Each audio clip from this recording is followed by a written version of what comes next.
to fix this application can't be opened error on Mac.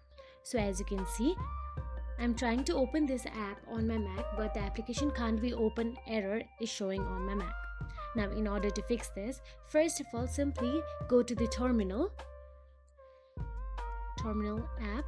Now once inside the terminal, begin with typing down the ls code and hit enter. Now here simply type down the CD desktop wherever the app belongs to. Since my app is in desktop, so I am typing down CD desktop. You can drag your app to the desktop as well for the easier solution. Now once done, so simply right click on the app you are facing the problem with. So here I am right clicking on it. Now tap on the package content. Then simply tap on the content. Then tap on the macOS. As you can see, it shows text file. It does not open.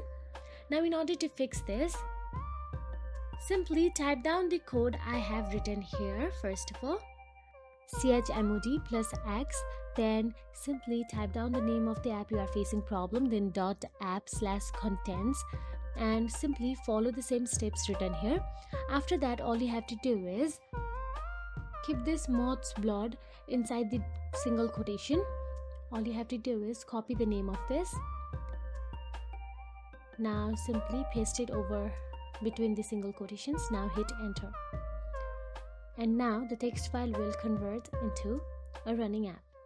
So that is it. If you found this video helpful, please like, share and subscribe, and thank you so much for watching.